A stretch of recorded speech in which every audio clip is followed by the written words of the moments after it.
You are likely trapped in a cycle of self-defeat because you have been led to believe that massive success requires massive action, yet your brain is biologically wired to resist such overwhelming shifts in your environment. This cognitive friction occurs because you are focusing on the mountain peak, while ignoring the molecular structure of the path beneath your feet. The promise of this psychological framework is the systematic dismantling of your resistance to change. By shifting your focus from ambitious goals to the architecture of your daily systems, you can harness the compounding power of the 1% margin to achieve a transformation that feels effortless rather than exhausting. This fundamental shift from outcome-based thinking to identity-based behavior is the core thesis of James Clear's definitive work, Atomic Habits. It is not merely a guide on productivity, but a psychological manual for rewiring your neural pathways, proving that the smallest repetitions, your atomic habits, are the building blocks of the remarkable life you've been struggling to manifest. Chapter 1. The Neuropsychology of the 1% Margin. Master the fundamental architecture of human change. One must first dismantle the linear expectation bias, a psychological trap where we assume that progress should be a steady, upward climb proportional to our effort. In reality, habits are the compound interest of self-improvement, meaning their true value is backloaded and often invisible in the early stages of development. This phenomenon creates a significant cognitive hurdle known as the plateau of latent potential. During this phase, you may be exerting significant energy waking up early, eating correctly, or practicing a skill without seeing any measurable change in your external circumstances. The brain, which is evolutionarily wired to seek immediate feedback for survival, interprets this lack of visible progress as failure. This leads to the valley of disappointment, a psychological danger zone where the majority of people abandon their new routines just as they are beginning to build the necessary neural pathways for a breakthrough. Overcoming this requires a radical shift from outcome-based thinking to systemic thinking. James Clear posits that we do not rise to the level of our goals. Instead, we fall to the level of our systems. A goal, such as losing 20 pounds or writing a novel, is a singular destination that creates a psychological win-lose binary. Under a goal-oriented mindset, you are in a state of perpetual failure until you reach that finish line. And once you do, the motivation that drove you often evaporates, leading to a relapse into old behaviors. A system, however, is a continuous process that defines your long-term trajectory. By focusing on a 1% improvement in your daily system, you provide your brain with a sense of success every single time you repeat the behavior. This marginal gain strategy is psychologically sustainable because it bypasses the overwhelm response of the amygdala, allowing you to rewire the basal ganglia, the brain's habit center, without triggering the defensive resistance that accompanies massive, sudden changes. The mathematics of the 1% margin reveal a staggering psychological truth. If you can get just 1% better each day for 1 year, you will end up 37 times better by the time the cycle completes. Conversely, if you get 1% worse each day, you decline nearly to zero. This compounding effect explains why habits are a double-edged sword. They can build you up or break you down depending on the system you have in place. Most people struggle with habits because they focus on the what, the outcome, rather than the how, the process. By the time you notice the results of a habit, whether it is your bank balance, your physical fitness, or your knowledge level, the work has already been done. Your current life is a lagging measure of your past habits. To succeed in this first stage of transformation, you must learn to value the process of showing up more than the magnitude of the result. This involves a molecular view of behavior, where the smallest repetitions are treated as the building blocks of a future reality. When you stop obsessing over the mountain peak and start focusing on the quality of each step, you effectively neutralize the valley of disappointment. You are no longer waiting for a distant reward to feel satisfied. Instead, the reward becomes the integrity of the system itself. This psychological fortitude allows the compounding process to occur undisturbed, eventually pushing you past the critical threshold where the latent potential finally erupts into remarkable results. You realize that the breakthrough was not a single event, but the inevitable consequence of all the small actions you took. when no one, not even your own brain, seemed to be watching. Chapter 2, The Identity-Based Behavioral Shift. Getty.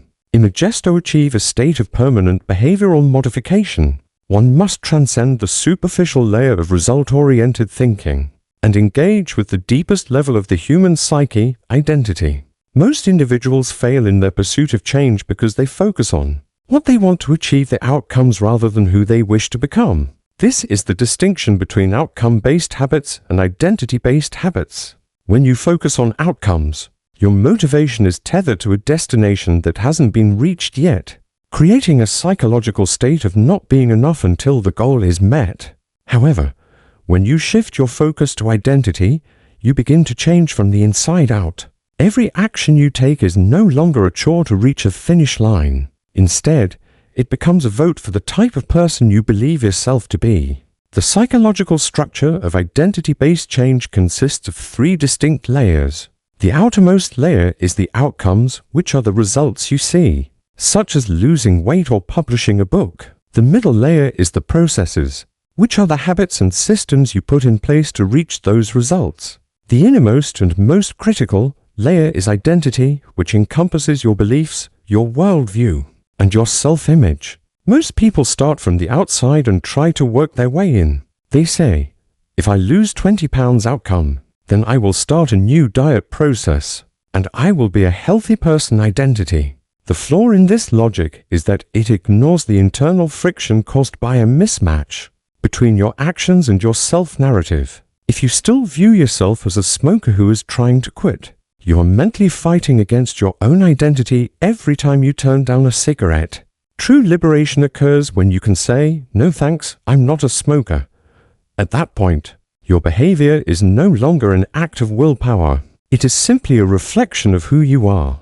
This internal narrative is reinforced through a feedback loop of small wins. Your identity is not something you are born with. It is something you build through evidence. Every time you make your bed, you are casting a vote for the identity of an organized person. Every time you write a single paragraph, you are casting a vote for the identity of a writer. While a single vote doesn't win an election, the accumulation of these votes over time creates a landslide victory for a new self-image. This is why the magnitude of the action is less important than the frequency of the repetition. The brain is an evidence-based organ. It needs proof to believe a new story about itself. By focusing on the small, daily repetitions, you provide your subconscious with the proof it needs to shift its fundamental beliefs. Furthermore, identity-based habits protect you from the identity crisis that often follows the achievement of a major goal. When your entire identity is wrapped up in being a marathon runner, what happens to your habits once the race is over? For many, the behavior stops because the purpose, the goal, has been fulfilled. But if your identity is that of an athlete, the marathon was just one expression of who you are. You continue to exercise the next day because that is what an athlete does. This shift ensures that your habits are not a means to an end, but a continuous expression of your character. You are no longer working out to get a body. You are being a person who values physical health. The challenge of this chapter is to stop obsessing over the results and start obsessing over the person you want to become. It requires a deep level of self-honesty to ask, who is the type of person that could achieve the goal I want?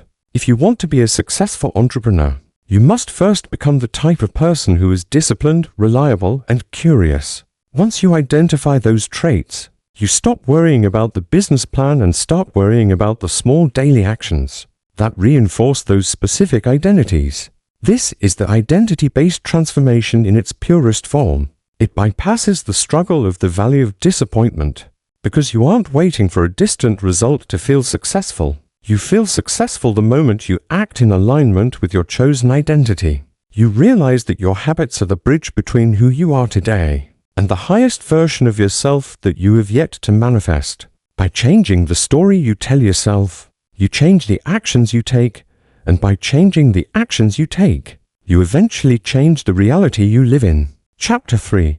The Architecture of Environmental Priming. To achieve a state of behavioral mastery, one must recognize that human action is rarely a product of internal motivation, and almost always a direct response to environmental stimuli. We are, at our core, biological machines designed to scan our surroundings for cues that signal potential rewards or threats.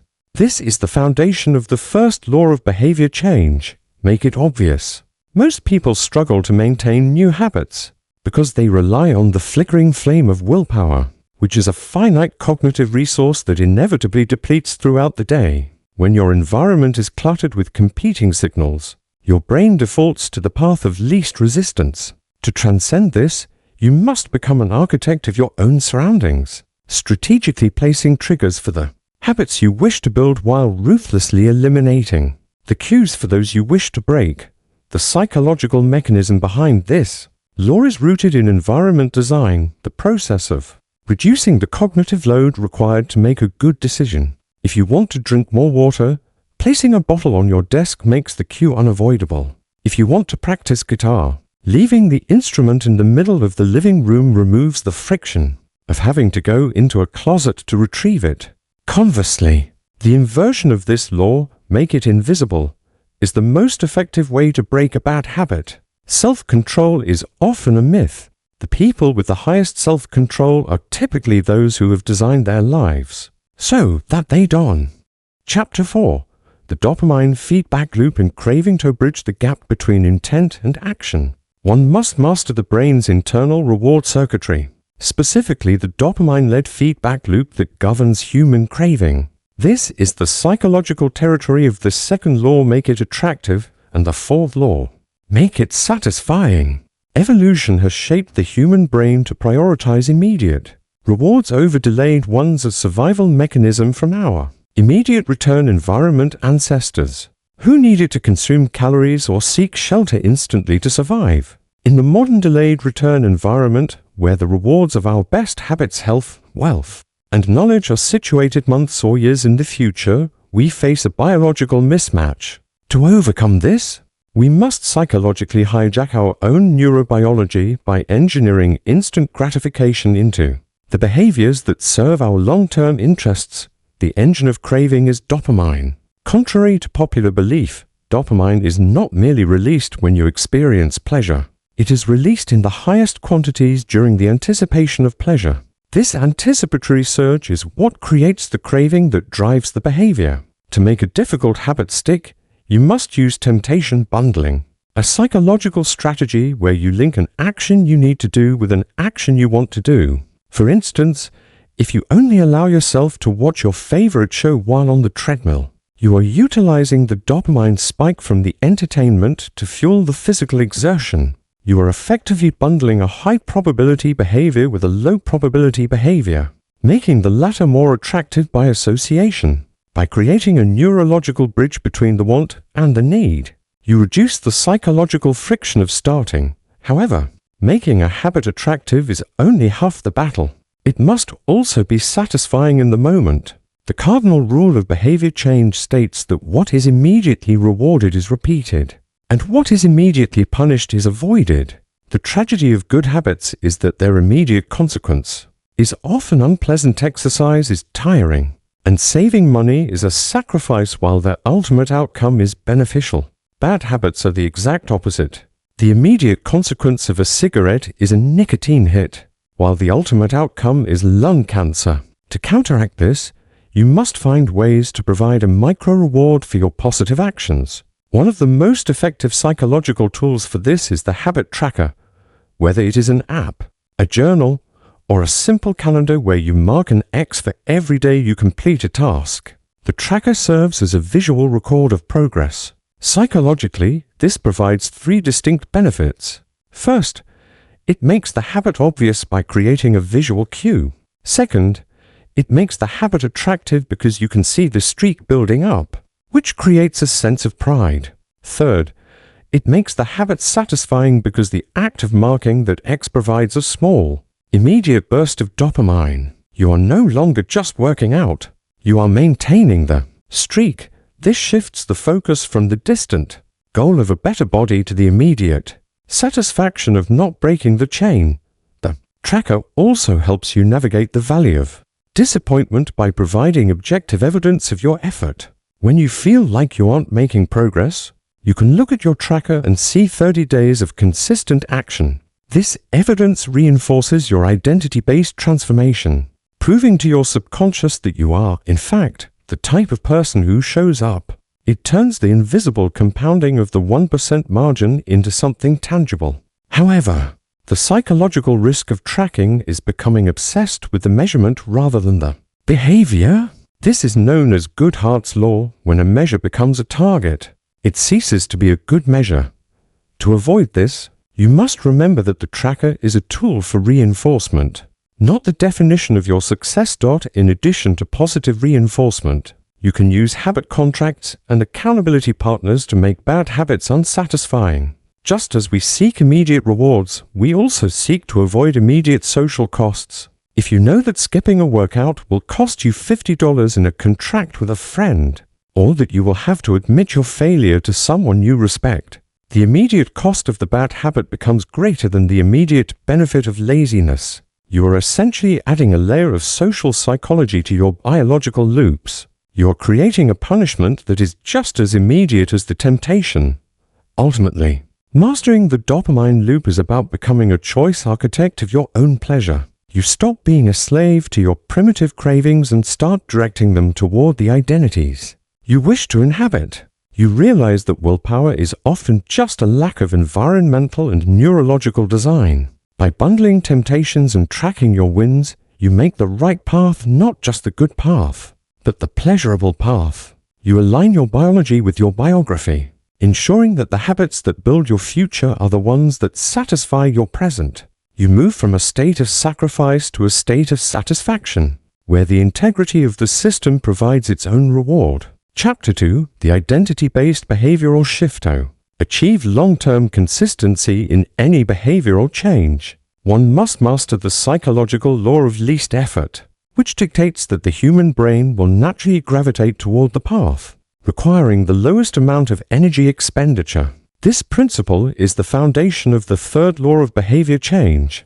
Make it easy. In a biological sense, every action we take requires a specific amount of metabolic and cognitive energy. When the energy required to perform a habit exceeds our current state of motivation, which is a fluctuating and unreliable resource, the habit will inevitably fail. Therefore, the secret to building a durable system is not to increase your willpower, but to decrease the friction between your current state and the desired action. You must engineer your life so that the good habits become the path of least resistance, while the bad habits are guarded by layers of difficulty. The primary psychological tool for reducing friction is the 2-minute rule, a strategy designed to bypass the brain's overwhelm response. The rule states that when you start a new habit, it should take less than 2 minutes to do. Most people fail because they try to optimize for the finish line before they have mastered the art of showing up.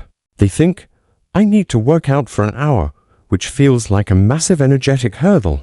Under the 2-minute rule, the habit isn't working out. The habit is putting on my running shoes. By scaling down the behavior to its most basic entry point, you neutralize the psychological resistance to getting started. You aren't trying to do the whole task. You are simply mastering the gateway.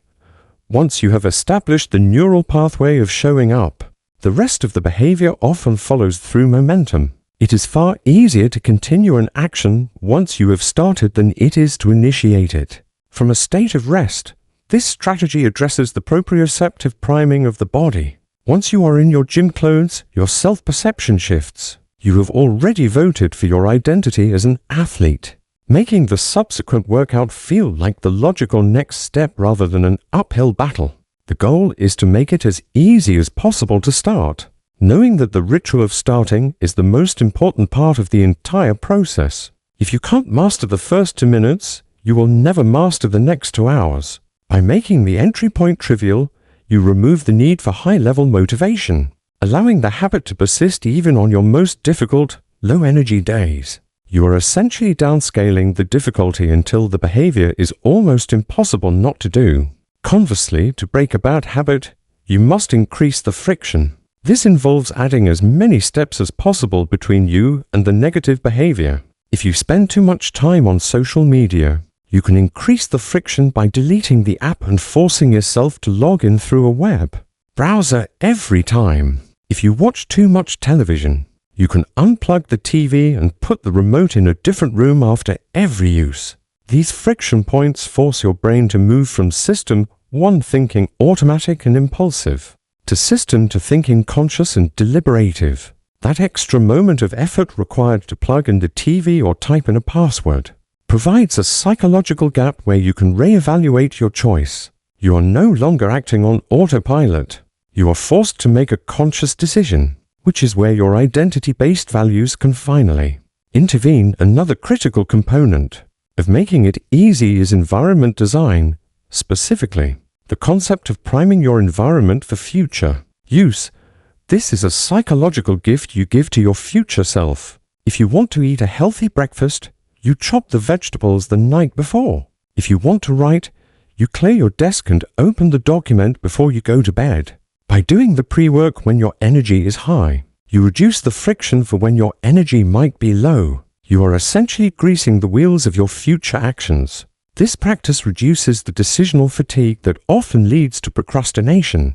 When the environment is already prepared, the barrier to entry is lowered to near zero, making the good choice the obvious and easiest choice. Furthermore, this chapter emphasizes that automated habits are the most powerful of all. In the modern world, we can use technology to outsource our willpower. Setting up an automatic savings transfer using a website blocker or subscribing to a healthy meal delivery service are all ways to make a habit.